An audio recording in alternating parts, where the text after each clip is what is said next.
කියන පිස්සු කතාවක් විදිහට ඔයාලට තේරුණාට මේකේ ලොකු අර්ථයක් තියෙනවා. ඔයාලා මේක ඔලුවට ගත්තොත් මේ ලෝකෙ ඉපදෙන මිනිස්සු එක දේවල් වලට ආස කරනවා. එක හොබීස් මිනිස්සුන්ගේ තියෙනවනේ. මටත් ආසාවල් තියෙනවා. මං කැමති විදිහට මං ජීවත් වෙන්නේ. මට පොඩි කාලේ ඉඳලා අහන්න බැරි එකම දේ අවවාද. මට අවවාද දෙන්නවත් මාව හදන්නවත් මට උදව් කරන්නවත් කවුරුත් එනවට මං කැමති නෑ. මට තනියම ඉන්න ඕන. තනියම මගේ වැඩක් කරගෙන මගේ පාඩුවේ ඉන්න ඕන. හැබැයි මගේ ජීවිතේට ඇඟිලි ගගා මට බැන මාත් එක්ක වලියට එන්න එපා. මෙච්චර කාලයක් හැමෝම රණ්ඩු වෙනවා. හරිද? රණ්ඩුවට ඇවිල්ලා වැඩ පොලක හරි කොතන හරි ඉඳිද්දි අවසානයේදී අස් වෙන දවසේ හරි වලියක් වෙනකොට ඒ වැඩ පොලේ ඉන්න දැන් මම වලි වෙන්නේ බොසායක වලියක් ගියා කියන වැඩ පොලක මං කලින් හිටියා කඩේක. බොසායක රණ්ඩුවට ගියාම පැත්තක ඉන්න උන් ගමේ ඉන්න උන් එතන පාරේ බයිසිකලයකින් මොකෙක් හරි ගියොත් ඒකත් එතනින් බයිසිකලෙට නවත්තලා ඇවිල්ලා මට ගහන්න යනවා. ඉතින් ඇයි එහෙම කරන්නේ මං අහන්නේ? බයිසිකලේ නවත්තලා ඒකට ඉතින් පාඩුවේ බයිසිකලේ ඌ යන ගමන යන්න තිබ්බා. ඌ ඒ යන ගමන නවත්තලා ඇවිල්ලා මට ගහන්න යනවා. එතකොට බොසා එක්ක රණ්ඩු වෙනවා නම් බොසා මාත් එක්ක ඩිරෙක්ට් රණ්ඩු වෙන්න ඕන. හතර වටේ ඉන්න උන් ඔක්කොම ගහන්න වෙනවා. දවස් අපේ ගමේ කාර් එකක් කඩලා කාර් එක වින්ෂීල්ඩ් එකක් කඩලා හරිද?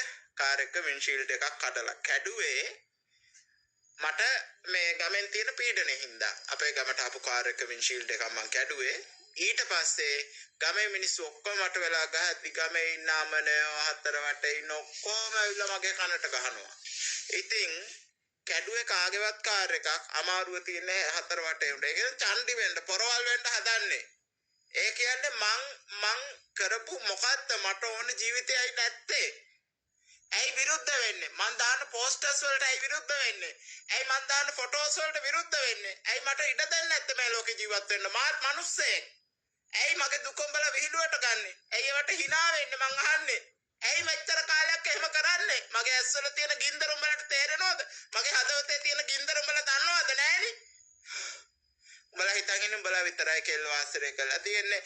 සපුමල් ප්‍රොඩක්ෂන් එකේ කට්ටිය කීවා මෙන්න මෙහෙම කතාවක් දවසක් අර මේ මැෂින් එහෙම තියෙන කාමරේ තියෙන්නේ. ඔය කාමරේට ගිය වෙලාවේ උන් මට කියපු කතාවක් තමයි උන් කීවා අර හොස්ටල් වල වගේ අර මේ බොයිස් ස්කූල් වල හිටිය උන් කවදාවත් ගෙල් වාසරේ කරලා නැහැ වගේ තමයි ධනාටත් කිව්වා.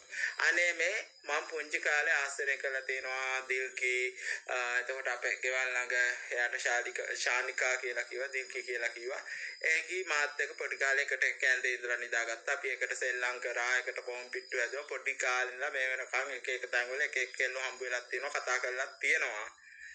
දැනටත් මම කෙල්ලෝ එක්ක කතා කරනවා. ඒක වෙනම දෙයක්. FB එකට මම මේ දාන්නේ මේ මට කෙල්ලෝ නැතුව කෙල්ලෝ එක්ක කතා කරන්න නැති අමාරුවකට නෙවෙයි යකෝ. උඹලටත් විනෝදයක් එන්න මියුසික් එකක් කලාවක් එක. කෙල්ලෙක් කියන්නේ ලස්සනට ඇඳ මේ කෙල්ලත් කලාවක්. ඒ කෙල්ල ලස්සනට පේනකොට ඒක කලාවක්.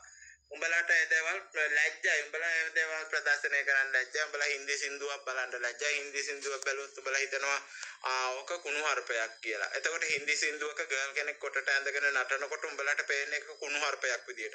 අමුතු සදාචාරයක්. අමුතු මේකක් ඇවිල්ලා තියෙන අමුතු ඔළුවක් උඹලට තියෙන. උඹලගේ ඔළුව හදන්න බෑ. ඒ කියන්නේ උඹලා පන්සලේ හාමුදුරුවන්ගේ පැත්තනේ ගන්නෙ.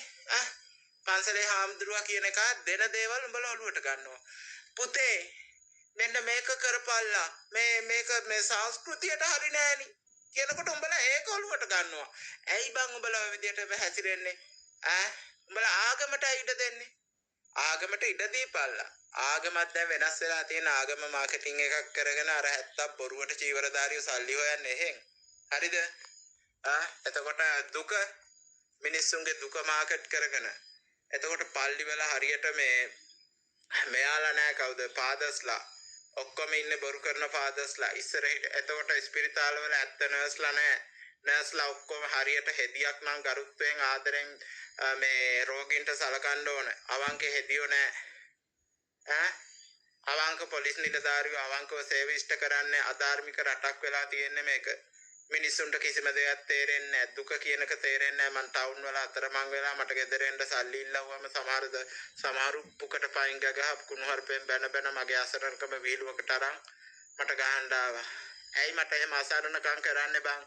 මම උඹලගෙන් බලාපොරොත්තු වෙලා නෙවෙයි මම මගේ සල්ලි වලින් මගේ හයියෙන් කරන්නේ මගේ සල්ලි වලින් මට ඕන දෙයක් කරන්න පුළුවන් මම ගත්ත ෆෝන් එක මේ ෆෝන් එක අද කීයක් ගත්ත කරනවා ගොඩක් ඉස්සර ගත්ත ෆෝන් එකක් මගේ ෆෝන් එකෙන් මට ඕන වීඩියෝ එකක් කරන්න පුළුවන් මට FB යන්න පුළුවන් මට ඕන ෆොටෝ එකක් දාන්න අයිතියක් තියෙනවා එක එකාට එහෙම බනින්න අයිතියක් නැහැ අනිවාර්යෙන් ඔය බනින උඹලට නම් හොඳක් නම් වෙන්නේ නැහැ අර එක ගෑණියෙක්ගේ කකුලකට කොටයක් පෙරළුණා මට හිරියර කරපු ගෑණියෙක් අපේ ගමේ ඒ වගේම මට අසාධාරණ කරන හැම එකාට මොනවා හරි වෙලා තියෙනවා මම මේ කියන ඇත්ත කතාවක් උඹලටත් ඒ වගේ පරිසම්පල දෙක්කෝ යන වාහනේ හැප්පිලා හරි උඹලා මැරෙයි ඒ තරම් උඹලා දරුණුයි හාස්කම් තියෙනවා මගේ උඹලට අනිවාර්යෙන් පළ දෙනවා විපාක පළ දෙනවා කියන එකත් උඹලා විශ්වාස කරන්නේ නැහැ උඹලා ඉන්නේ ආටිෆිෂල් ඉන්ටෙලිජන්ස් ලෝකයක ඒ කියන්නේ උඹලා AI වගේ නිකන් අර මේ අපල විශ්වාස කරන්නේ අහසේ ඉර දැක්කම උඹලා හිතන්නේ ඒක එලියක් විතරයි කියලා නැත්නම් රස්නයක් හීට් එකක් උඹලා විද්‍යාවෙන් හිතන්නේ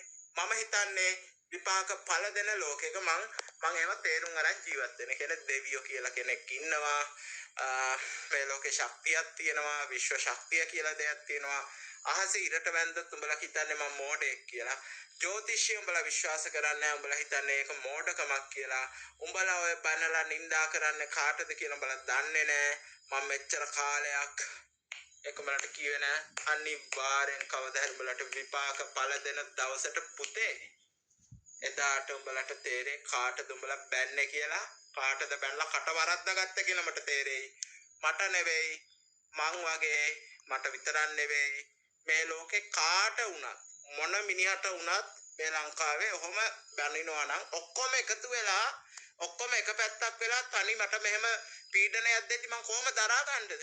ඇයි මගේ දුකට hina වෙන්නේ? හිතක් පපුවන්න නැති උඹලා වාසිය හිතන්නේ අනිත් පැත්තෙන්ද? උඹලා දිනුමත්ද මේ බලාපොරොත්තු වෙන්නේ? මට නම් කවුරු නැති